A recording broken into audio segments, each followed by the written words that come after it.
Բազմաթիվ սոցիալական հարցումներով ձեր կուսակցությունը բարձր տեղերի չի հավակնում ու նաև անցողի չեմ հաղթարելու չի հավակնում։ Այդ դեպքում դուք ինչ հաշվարկներով եք մասնակցում այս ընտրություններին, սա առաջին հարցս է, երկրորդը խաղաղության հետ կապված է,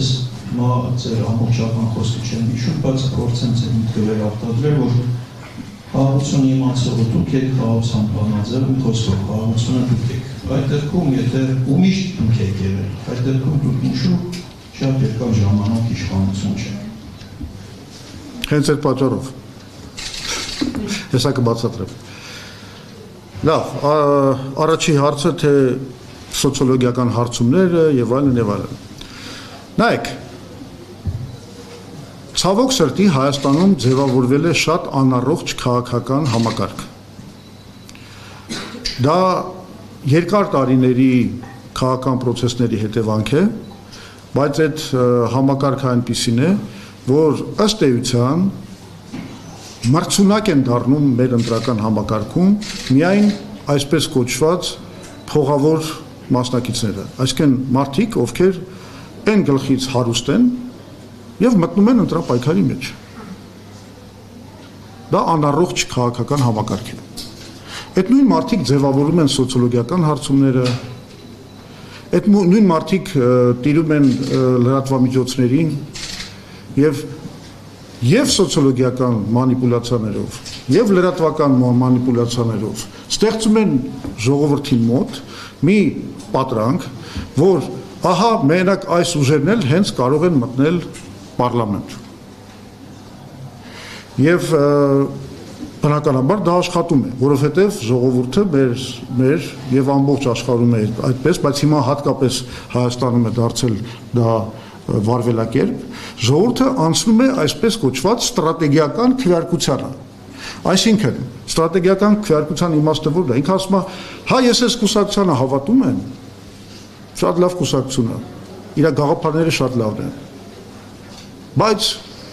մեկը ինքը չի անցնելու, ավելի լավ է ես գրամ հաղթողի ճամբար կամ պարլամենտ անցնողի ճամբար, թեկուզ դա իմ սկզբունքներին չի համապատասխանում, թեկուզ նրա ծրագիրը ինձ դուր չի գալիս, բայց ես ուզում եմ լինել հաղթողների ճամբարում։ Դա, այո, կա այդ ֆենոմենը։ Բայց գիտեք ինչ, եթե մենք մեր համակարգը թողենք, որ այս հիվանդությունը զարգանա, դա Հայաստանի համար երբեք ոչ մի լավ բան չի բերի։ Եթե ուզում եք իմանալ, ես կարող եմ ձեզ ասել, ընդունեք մեր հայտը նաև որպես փորձ նման հիվանդ համակարգը ջարդելու առումով։ Այո, մենք փողի դեմ հանում ենք մեր գաղափարները, հանում ենք ճիշտ լուծումները, հանում ենք ռազմավարությունը, ռազմավարական հաշվարկը։ Ասում ենք հասարակությանը, դատեք ինքներդ եւ ձեր քվեարկությամբ փորձեք կոտրել այս հիվանդ արատավոր մեխանիզմը ընտրությունների, որ ձևավորվել է Հայաստանում։ Մենք նաև այդ ենք անում, մենք այսօր փորձում ենք դա էլ կոտրել։ Եվ ես կարծում եմ դա շատ լավ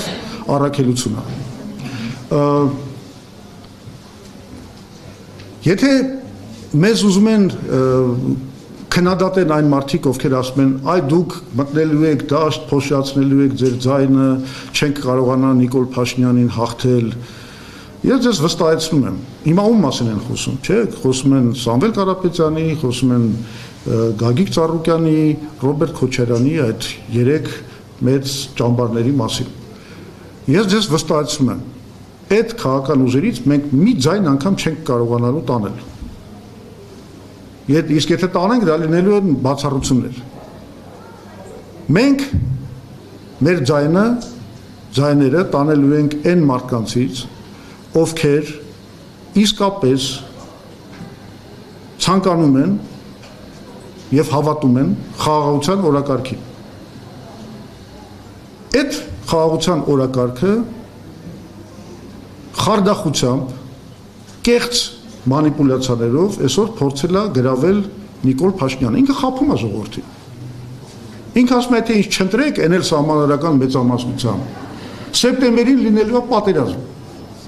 Սա ինչ է, եթե մանիպուլյացիա չի։ Ինքը խաբում է ժողովրդին, երբ ասում է, որ արդեն հաստատված է խաղաղություն, վայելեք։ Իդեպ, եթե նկատեցիք, այս երկրորդ սուտը լրիվ հակասում է առաջի սուտի։ Որտեվ Փաշինյանը պիտի կողմնորոշվի, սեպտեմբերին լինելու է պատերազմ, թե արդեն կա խաղաղություն, որը մենք պետք է վայելենք։ Էդ էլ չի կարողանում։ Ինքը խաբում է, երբ որ իրան ներկայացնում է որպես խաղաղության կուսակցություն, որովհետև կա փորձաշրջան մեծ, դա իր 8 տարվա կառավարումն է, որի ընթացքում ինքը բերել է 10 բախում Ադրբեջանի հետ, դրանցից 3-ը խոշոր պատերազմական հակամարտություն Ադրբեջանի հետ, որոնց բոլորի ընթացքում մենք ունեցել ենք աղետալի կորուստներ, կորցրել ենք մարդկային կյանք, կորցրել ենք տարածքներ, կորցրել ենք Արցախ, կորցրել ենք արժանապատվություն եւ պաշտպանունակություն, սա էլ է կարևոր։ Ամեն անգամ ջարդվելով մենք պաշտպանունակության նահանջ ենք ունեցել։ Հիմա այս մարդը, որի ապացուցված բանը, ինչ ասեմ, անցյալը որպես իշխանավոր պատերազմն է, ներկայանում է հայ ժողովրդի առաջ որպես խաղաղության ռահվիրա։ Բայց այդպես ոնց կարելի է։ Մենք սա մի հատ ասում եմ մեծ խարդախություն է, մեծ խաբեություն, որը մենք պետք է բացահայտենք։ Եվ մեզնից բացի ոչ ոք դա չի կարողանալու անել։ Ես հենց դա էի փորձում բացատրել։ Մեզնից բացի դա ոչ ոք չի կարողանալու անել։ 2019 թվի պլանը, որը ասում եմ փայլուն լուծում էր, որը կբերեր մեզ իսկապես արժանապատիվ խաղաղություն եւ Արցախը մինչեւ հիմա Քելբաջարով Լաչինով կմնար մեր վերահսկողության տակ, այդ պլանին դուրս եկան դեմ ամբողջ քաղաքական դաշտով միած բոլորը Փաշինյանից սկսած, որը այն ժամանակ եթե հիշում եք Լեռնային Արցախի հանրապետության նախագահի տեխնացուների առաջ ուլտիմատում դրեց, որ գնացեք բոլորդ եւ դեմ խոսացեք այդ պլանի դեմ։ Եվ Ստեփանակերտում են ժողովները, որ բոլոր քաղաքական ուժերը հավաքվում էին եւ մերժում էին այդ դավաճանական բանը պլանը։ Այդ ժամանակ մենք էինք ասում, որ պետք է լուծել այս ամեն ինչը այդ հիմքի վրա։ Ես սա ինչի եմ ասում, ոչ թե գլուխ գովալու համար։ Ես ասում եմ հետեւյալը, այդ ուժերը չեն կարող իրան քննադատեն։ Այն ուժերը, որոնք այն ժամանակ մերժել են այդ պլանը, չեն կարող բացահայտեն ճշմարտությունը Նիկոլ Փաշինյանի ցախողումների մասին։ Մենք կարանք, մենք ունենք դրա բարոյական իրավունքը։ Մենք կարանք, սա մեր առաքելությունն է, մեր եթե կուզեք գործառույթը, ֆունկցիան, մենք սրանից իրավունք չունենք խուսափել, մենք պիտի գնանք եւ բացատրենք ժողովրդին ինչ ա եղել։ Ճշմարտությունը չասենք, ժողովրդին ճշմարտությունը իմանալու հնարավորությունը չտանք, ես կարծում եմ սա բան է, պարտավորություն է։ Եվ մենք դրա համար գնալու ենք այդ ուղղությամբ, փոշիացման մասին խոսակցել եմ, մերժում եմ, եթե ձայն տանելու ենք, ասում եմ, այն պոտենցիալ ձայնը, որը կարող է գնալ Նիկոլի կողմը, Նիկոլ Փաշինյանի ճամբարը, եթե այդ մարդիկ խաբվեն եւ ենթարկվեն իր մանիպուլյացիաների։ Իսկ այդ մանիպուլյացիաները բացահայտելու ունակությունը ունենք միայն մենք։ Հետևաբար, սա լուրջ գործառույթ է եւ մենք սրանով լրջորեն զբաղվելու ենք եւ ես վստահ եմ հասնելու ենք հաջողության։ Պարոն Ջուրական, երկրորդ հարցին մի համքիմից պատասխանեցիք թե։